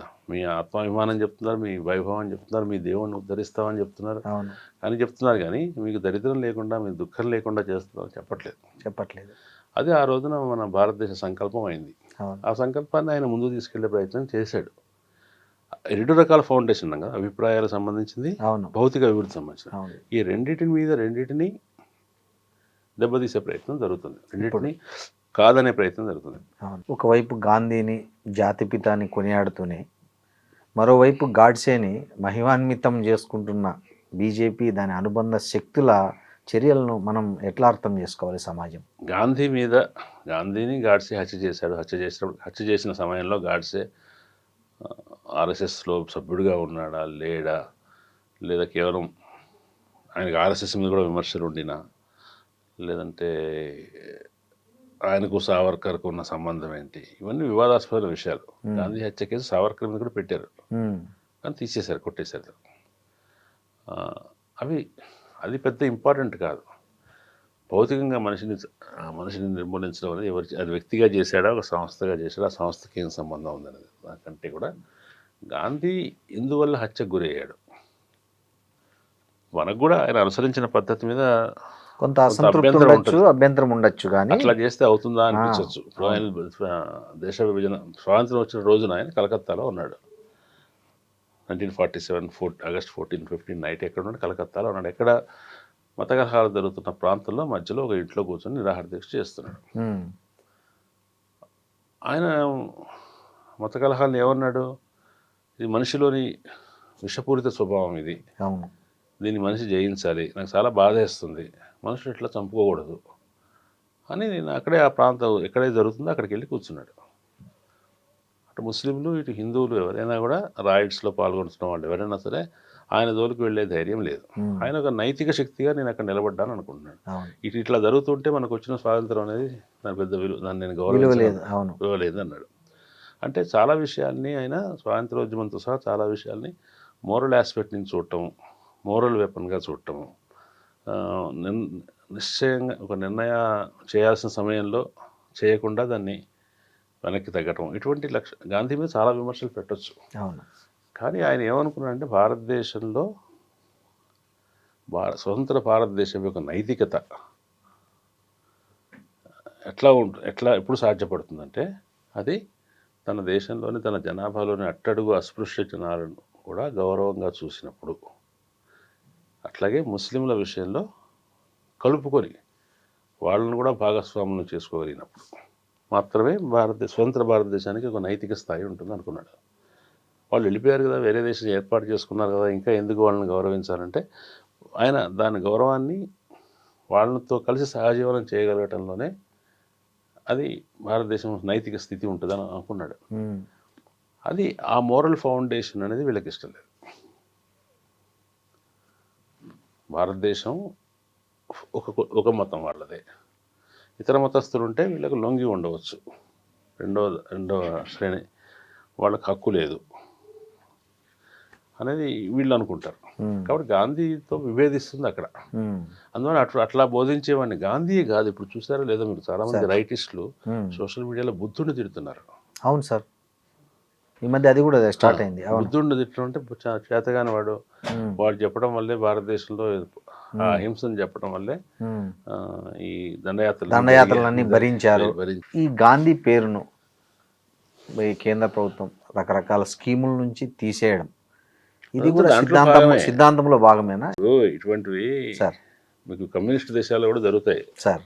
అవును, ఇప్పుడు స్టాలిన్ మీద క్రుష్చెవ్ విమర్శ పెట్టిన తర్వాత స్టాలిన్ పేర్లు, ఆఖరికి స్టాలిన్ మృతదేహాన్ని కూడా, ప్రదర్శనలో ఉన్న స్టాలిన్ మృతదేహాన్ని కూడా తీసి ఖననం చేశాడు. స్టాలిన్ పేర్లన్నీ తీసేశారు. ఎక్కడ పేపర్లో స్టాలిన్ అనే మాట రాకుండా చూశారు. డీస్టాలినైజేషన్ అన్నారు. స్టాలిన్ లేకపోవడాన్ని డీస్టాలినైజేషన్ అన్నారు. కాబట్టి చాలా విషయాలు స్టాలిన్ పరిపాలించిన కారణం గురించి రాసేటప్పుడు స్టాలిన్ లేకుండా రాస్తారు, లేదా అత్యవసరమైతే దేశాధినేత అని చెప్పి రాసేవాళ్ళు, ఆనాటి దేశాధినేత రాసేవాళ్ళు. అట్లాగే ఇప్పుడు ఇరాక్ తర్వాత సద్దాం హుస్సేన్ విగ్రహాలని తీసేయటం, కానీ మాటలు చరిత్రలో అతని పేరు లేకుండా చేయటం లేదు. ఇప్పుడు వీళ్ళు గాంధీయైజేషన్, నెహ్రూయైజేషన్ చేయడానికి ప్రయత్నిస్తున్నారు, మొఘలైజేషన్ చేయడానికి ట్రై చేశారు. మొఘల్స్ మంచివాళ్ళ చెడ్డవాళ్ళ వేరే విషయం. అవును, లైక్ ఎనీ అదర్ కింగ్. అవును, వాళ్ళలో కూడా మంచి ఉంటుంది, చెడ్డ ఉంటుంది. ఉత్తమోత్తముడైన రాజు ఎవడు ఉండడు, అత్యంత క్రూరుడైన రాజు ఎవరు ఉండడు, కొంచెం ఎక్కువ తక్కువలు ఉంటాయి. అవును. కాబట్టి మొఘల్స్ అనేవాళ్ళు వేరే ప్రాంతం నుంచి దండయాత్ర చేసి వచ్చారు. వచ్చిన తర్వాత వాళ్ళు ఇక్కడే స్థిరపడ్డారు. మన గత చరిత్రకారులు ఎవరు కూడా మొఘలును విదేశీయుల నుంచి దండయాత్ర చేసిన వాళ్ళుగా చెప్పారు, కానీ వలసవాదులు అని చెప్పలే.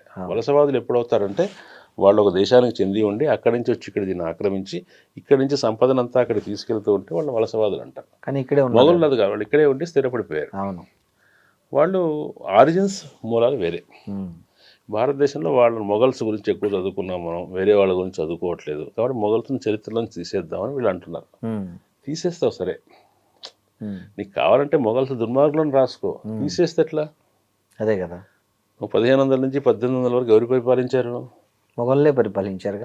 అక్కడ పేరేం రాస్తావు? రాజు పేరు ఒక రాజు అని రాస్తారేమో.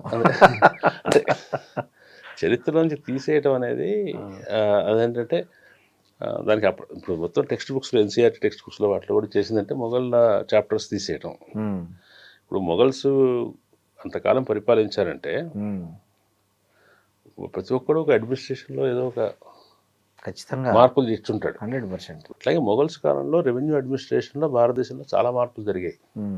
వాటి గురించి రాయకపోవడం, డల్హౌసీ సంస్కరణల గురించి చదువుతున్నప్పుడు షేర్షా సూరి సంస్కరణల గురించి చదవాలి కదా, చదవాలి. అక్బర్ కాలంలో జరిగినటువంటి రెవెన్యూ సిస్టమ్ మోడల్ ఎట్లా ఉండిందో తెలుసుకోవాలి. అవును, వాళ్ళు ఇప్పటికీ మనం పాటిస్తున్న అట్టడుగు స్థాయి గ్రామాధికార వ్యవస్థలో పాటిస్తున్న అనేక పద్ధతులు మొఘల్ కాలంలో స్టార్ట్ అయ్యాయి. అవును, అంటే ఎవరికి ఏది ఇవ్వాలో క్రెడిట్ వాళ్ళకి ఇచ్చి వాళ్ళు చేసిన తప్పుడు పనులను విమర్శించడం అనేది ఒక పద్ధతి ప్రతి రాజు కూడా. అవును.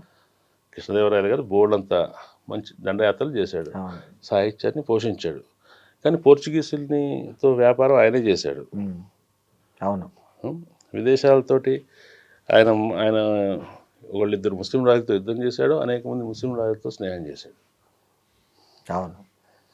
ఇది మనం ఆబ్జెక్టివ్ విశ్లేషణగా ఉంటుంది. అంటే కాకుండా మనకు ఇష్టమైన అంశాల నుంచి మనకు ఇష్టం లేని అభిప్రాయాన్ని తీసేస్తే చరిత్ర పాక్షికమైపోతుంది. రేపు పొద్దున ఎవడో దాన్ని కనిపెడతాడు. లేకపోతే మన దేశంలో చరిత్ర పుస్తకాలు ఎట్లా ఉంటాయి, వేరే దేశాల్లో వచ్చే చరిత్ర పుస్తకాలు ఇంకో రకంగా ఉంటాయి. సరే, ఈ మధ్య ఇంకా ఎక్కువ వినిపిస్తున్న పదం సనాతన ధర్మం. అసలు సనాతన ధర్మం అంటే ఏంటి సార్? సనాతనం అంటే శాశ్వతమైంది, నిరంతరమైంది అని అర్థం. ఇప్పుడు వాడుతున్న రాజకీయాల్లో వాడుతున్న సనాతన ధర్మం అనేది ఏ అర్థంలో వాడుతున్నారు వాళ్ళు? ఒక్కొక్కళ్ళు ఒక్కొక్క అర్థంలో వాడుతున్నారు. కానీ సనాతనత్వం అనేది అందరికీ ఉంటుంది కదా.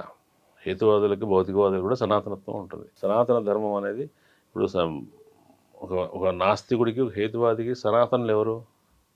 పూర్వీకులు, చార్వాకులు, బుద్ధుడు, జైనులు, తర్వాత సాంఖ్యులు, వీళ్ళంతా ఉన్నారు కదా. వాళ్ళంతా సనాతనలే. ఆజీవకులు, వీళ్ళంతా కూడా పూర్వీకులే. సనాతనత్వం అంటే పాతది, అవును, మాసిపోనిది, ఎప్పటి నుంచో ఉన్నది, కొనసాగేవి చాలా ఉన్నాయి. ఒక్కొక్కళ్ళు వాళ్ళ ఎవరి సనాతనత్వం వాళ్ళకు ఉంటుంది. సనాతన ధర్మానికి సనాతనత్వంలో ఎవరైనా గ్రహించవలసింది అంటే ఏదైనా కూడా శాశ్వతంగా నిశ్చలంగా ఉండదు, మార్పు చెందుతూ వస్తుంది. సంప్రదాయవాదుల సనాతనత్వమైన ఆధునికుల సనాతనత్వమైన మార్పు చెందుతూ ఉంటుంది. ఎప్పుడూ శాశ్వతంగా ఒకటే కొనసాగటం ఉండదు. మనం ఏం చెప్తామంటే కొన్ని శాశ్వతమైన మానవ విలువలు ఉంటాయని చెప్తాం. అంటే వాటి విషయంలో మనం కొంత కన్సెషన్ ఇవ్వచ్చు. ప్రేమ, అభిమానం, వాత్సల్యము, స్నేహము, దుఃఖము, ఇవి మనుషులు మానవజాతి పుట్టినప్పటి నుంచి. దీంట్లో కూడా చాలా విషయాలు మానవుడు నాగరికత సంపాదించుకున్న తర్వాత అలవరుచుకున్నవే. అవును. ప్రేమ అనేది ఆదిమ దశలో లేదు. అవును కదా. అవును. కాక అంతకుముందు జంతువులకు మనకు కామన్గా ఉన్నాయి చూసుకుంటే పరిణామ దశలో కొన్ని రకాల స్పందనలు కామన్గా ఉన్నాయి. మనుషులో బేసిక్ మానవత్వం ఉండదు, కనీస మానవత్వం లేదా అంటారు. ఆ కనీస మానవత్వమే సనాతనత్వం. ఓకే. అది కాకుండా మన దేశమే, మన జాతి గొప్పది, మన దేశంలో ఉన్న ధర్మంలో మన ధర్మం ఏమిటి డిఫైన్ చేయమని అడిగితే చాలామంది చెప్పలేరు. అవును సార్. మన ధర్మం ఏంటి? పెద్దలను పూజించడము, పతిని పూజించడము, తక్కువ కులం వాళ్ళని దూరంగా ఉంచడము, ఇదే మనవాదం. లేదంటే అసత్యం ఆడకుండా ఉంటాం, ధర్మం తప్పకుండా ఉంటాం. ధర్మం అంటే ఏంటి? మళ్ళీ మీకో ధర్మం ఉంటుంది, నాకో ధర్మం ఉంటుంది. ధర్మం తప్పకపోవటం అంటే ఏంటి?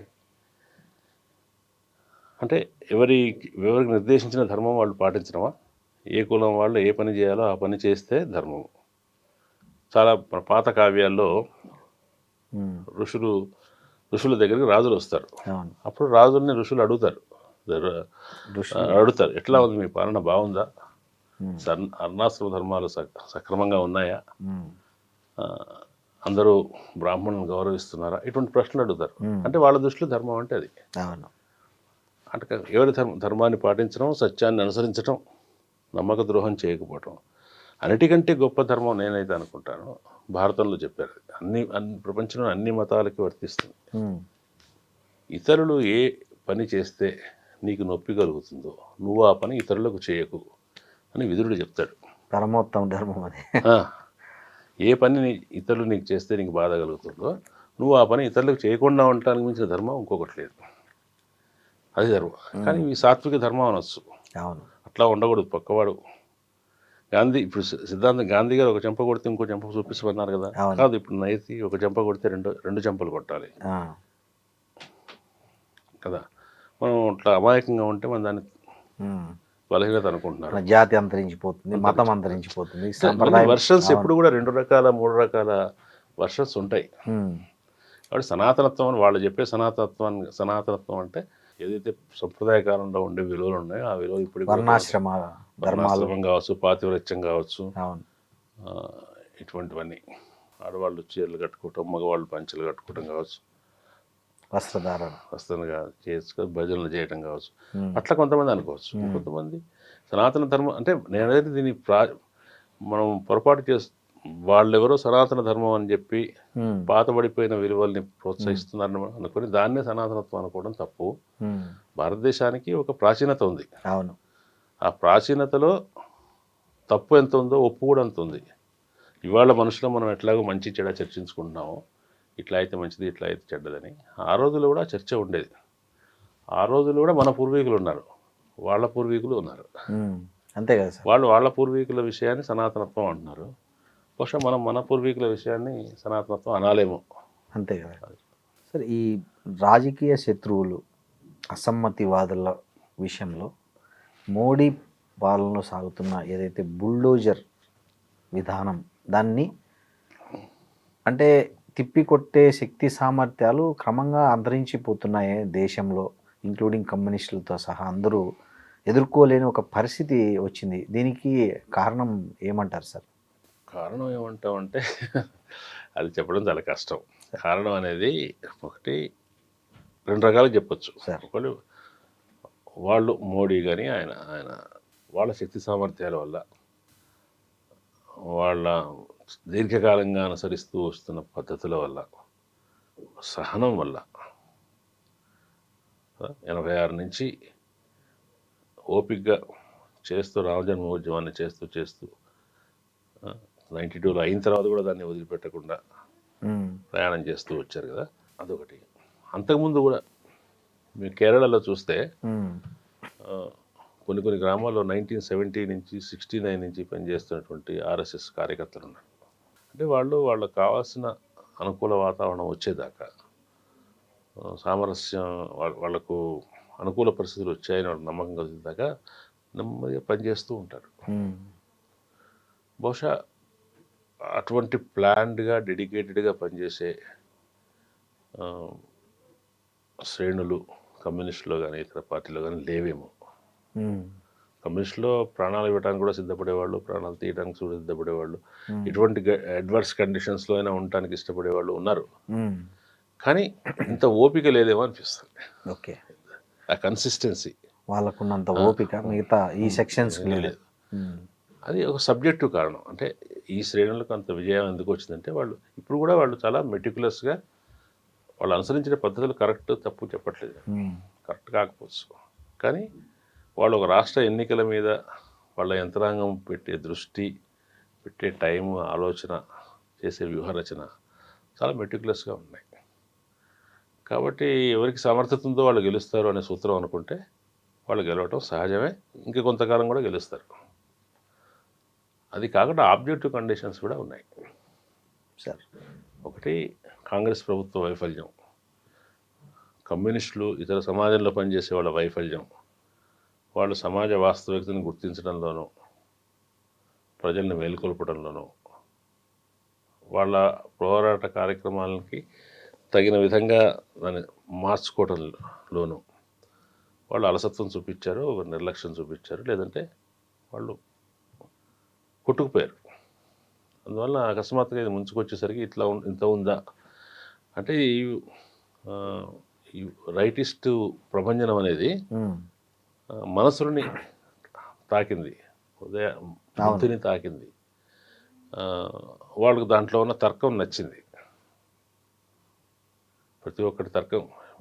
వీళ్ళు సెక్యులరిస్టులు ఎప్పుడు హిందూ మతత్వవాదులనే తిడతారు, హిందూ మతోన్మాదాన్ని తిడతారు, ముస్లిం మతోన్మాదాన్ని తిట్టరు, క్రైస్తవుల్ని అనరు. కాబట్టి వీళ్ళు పక్షపాతులు. ఇటువంటి వాళ్ళు చెప్తున్నారు కదా, ఆ చెప్పడంలో ఉన్న లాజిక్ కూడా జనానికి బాగా నచ్చింది. నచ్చడానికి కారణం ఇంతకాలం వీళ్ళు ఇతరులు ఇవైపు వాళ్ళు చెప్తున్న దాంట్లో కూడా లోపం ఉండటం ఒకటి, ఆచరణ క్రమంగా నిస్సారమైపోయి కేవలం వాదన మిగలటం వల్ల కూడా జనం ఈ వాదన నుంచి ఈ వాదన వైపు మళ్ళీ ఇటువంటివి కూడా ఉన్నాయి. ఇక వీటికి బయట ఉన్న కారణాలు చూస్తే ఆర్థిక పరిస్థితుల్లో, సంబంధాల్లో వచ్చిన మార్పులు, జాతీయవాదం ఇంతకుముందున్న రూపంలో కాకుండా ఇంకా మరింత ఉధృతమైన రూపంలో అవసరం కావటం. జాతీయవాదం ఉధృతం అయితే తప్ప పెట్టుబడిదారులకు, కార్పొరేట్లకు అనుకూలత ఏర్పడదు. సానుకూల పరిస్థితి ఉండదు అనే స్థితి రావటం వల్ల ఈ రెండు కలగలిసినాయి. దేశమంతా అంటే తిరుగులేని అధికారం, రాజకీయ అధికారం రావాలంటే ప్రజల్లో పోలరైజేషన్ ఉండాలి. ఇంతకుముందు లాంటి తిరుగులేని అధికారం కాదు, నెహ్రూ కాలం నాటి తిరుగులేని అధికారం కాదు. అవును. ఈవెన్ ఇందిరాగాంధీ కాలం నాటి తిరుగులేని అధికారం కూడా ఒక నియంతృత్వాన్ని దారితీసి ఎమర్జెన్సీ వచ్చింది. కానీ ఆమె ప్రజల్లో ఒక రకమైన భావజాలాన్ని వ్యాపింపజేయడానికి చేయలేదు. వీళ్ళకి ఏంటంటే వీళ్ళు తమ అధికారాన్ని సుస్థిరం చేయాలని దీర్ఘకాలం పాటు ఉంచుకోవాలనుకుంటున్నారు కాబట్టి భావజాలం మీద దృష్టి పెట్టారు. దీనికి అంటే ఈ ఎల్పిజి సంస్కరణ యుగం తర్వాత, ప్రపంచ ఆర్థిక వ్యవస్థలో వచ్చిన మార్పుల తర్వాత దాని నెక్స్ట్ స్టెప్లోకి ఆర్థిక సంస్కరణ వెళ్ళాలంటే అవి సహజంగానే ప్రజలకు చాలా వ్యతిరేకతను కలిగించే దిశలో ఉంటాయి. ప్రజలు దాన్ని ఆమోదించరు, ప్రజలకు నష్టం కలిగే స్థితిలో ఉంటాయి.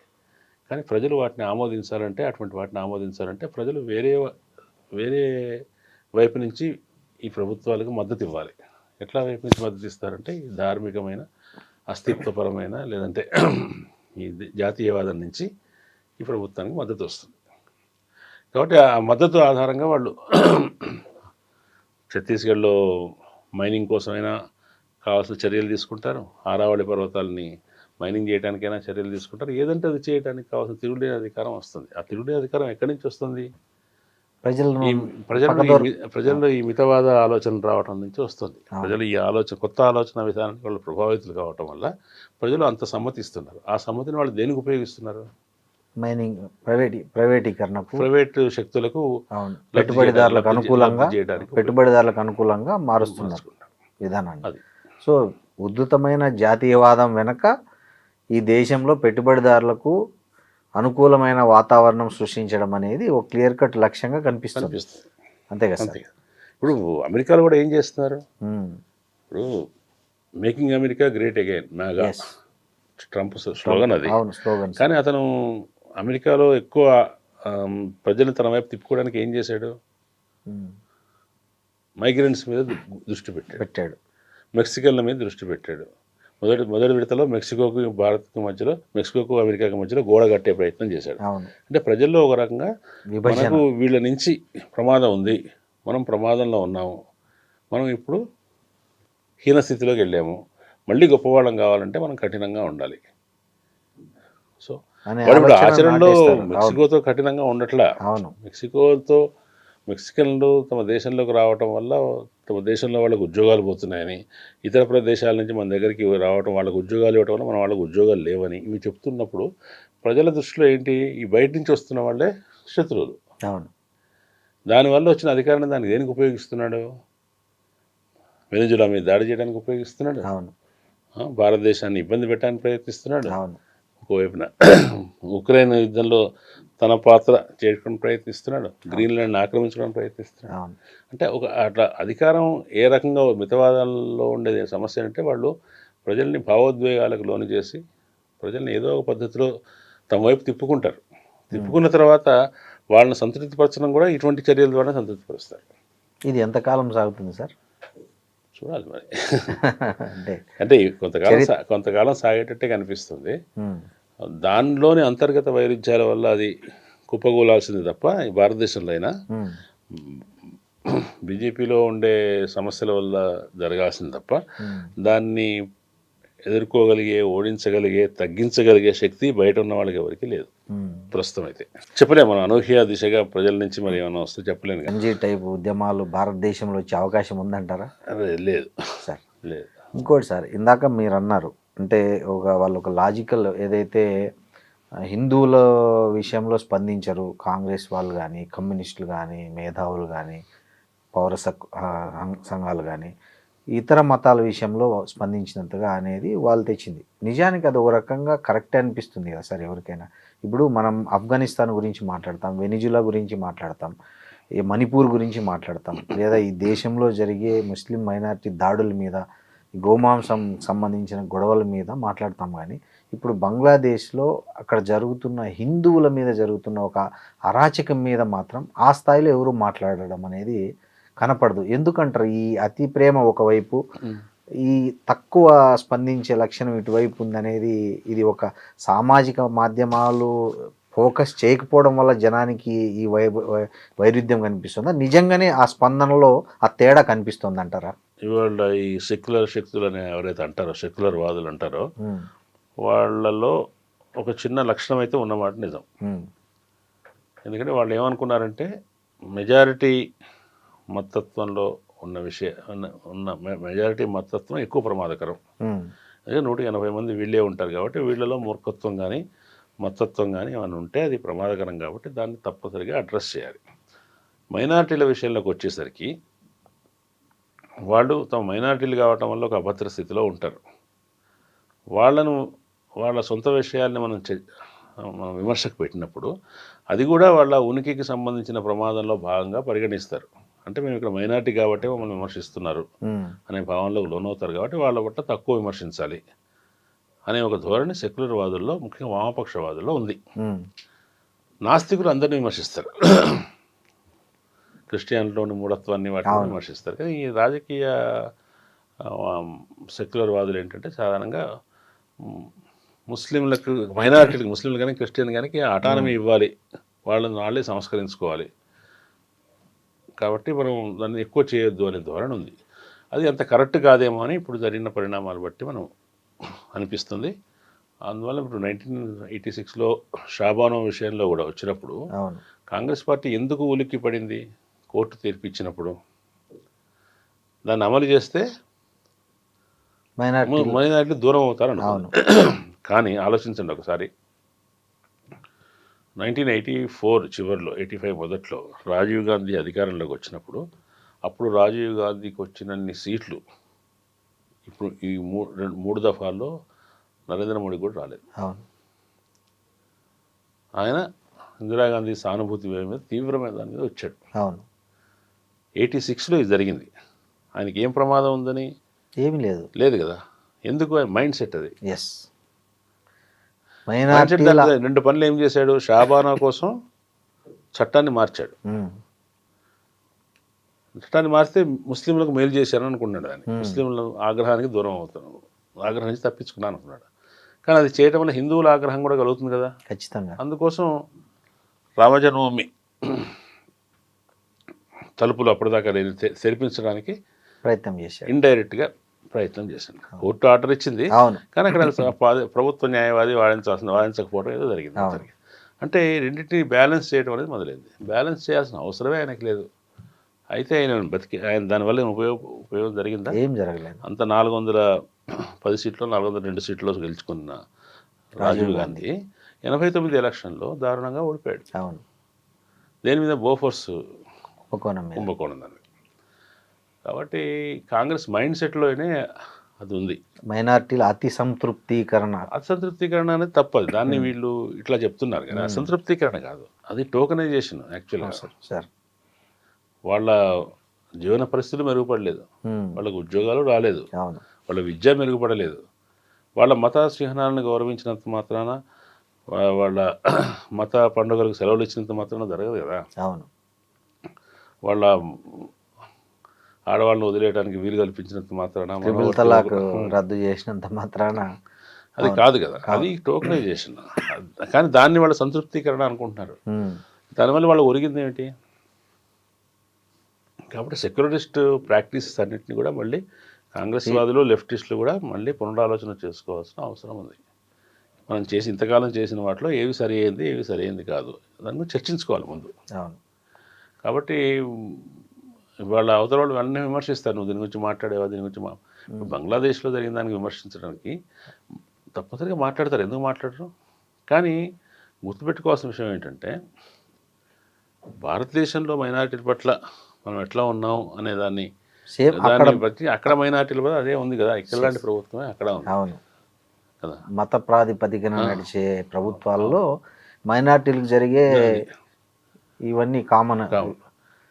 కాబట్టి అక్కడ బంగ్లాదేశ్లో హిందువులు చచ్చిపోయాడు, వాడు హిందువుగానే చచ్చిపోవట్లా, అవామీ లీగ్ కార్యకర్తగా కూడా చచ్చిపోతున్నాడు. కదా. అవును సార్. మైనార్టీలందరూ కూడా ఈ షేక్ హసీనా పార్టీలో ఉన్నారు, అవును. చచ్చిపోతున్నారు. అవును. అక్కడ ప్రభుత్వం దాన్ని అరికట్టగలుగుతుందా లేదా? అవును. మైనార్టీలకు రక్షణ కల్పించాలని తప్పనిసరిగా డిమాండ్ చేయాలి. భారతదేశం, భారత ప్రభుత్వం చేయాలి, భారతదేశంలో అన్ని పార్టీలు చేయాలి. అవును. కానీ అక్కడ హిందువుల మీద దాడి జరుగుతుంది అనే ఒక ప్రచారం ఇక్కడి మైనార్టీల మీద దాడి చేయడానికి ఉపయోగపడకూడదు. అవును సార్. అక్కడ హిందువుల మీద దాడి జరుగుతుందనే ప్రచారం ఇక్కడ బెంగాల్లో ఎన్నికల్లో ఉపయోగించుకోకూడదు అవును. కదా. ఆ నిగ్రహం, ఆ విచక్షణ అనేది ఉండాలి. అవును. ఇది అంటే సార్ అక్కడ ఒక నోబుల్ శాంతి బహుమతి పొందిన వ్యక్తి ఉన్న దాంట్లో ఈ అల్లర్లను ఎట్లా చూడాలి సార్? బంగ్లాదేశ్ అల్లర్లను అంటే ప్రభుత్వం అతనికి ఆధీనంలో లేదా, లేదా అతను ఒక పప్పెట్లాగా ఉన్నాడు అనుకోవాలా? ఎందుకంటే ఇంత మత ఘర్షణలు జరుగుతున్నప్పుడు, అక్కడ మతవాదులు రెచ్చిపోతున్నప్పుడు అతను ఒక నోబెల్ అవార్డీ కదా సార్ అక్కడ ఉన్నది యాసిన్.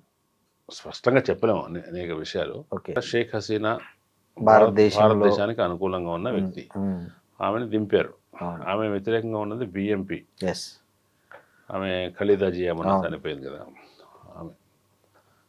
తర్వాత జమాతే ఇస్లాం పార్టీ ఉంది. జమాతే ఇస్లాం పార్టీకి ప్రాబల్యం పెరుగుతుంది అక్కడ. ప్రాబల్యం పెరుగుతున్న వల్ల సెక్యులర్ పార్టీ అయినప్పటికీ బిఎంపి కూడా జమాతే ఇస్లాంతో అలయన్స్ పెట్టుకోవడం, ఇద్దరు కలిసి షేక్ హసీనాకి వ్యతిరేకంగా చేయడం జరిగింది. ఈమె కూడా చాలా వాళ్ళ మీద నిర్బంధకాండ చాలా చేసింది. ఒక అక్కడ ప్రతిపక్ష రాజకీయాల్లో ఇస్లామిక్ రాజకీయాల అంశం పెరుగుతుంది. అదొకటి వాస్తవం.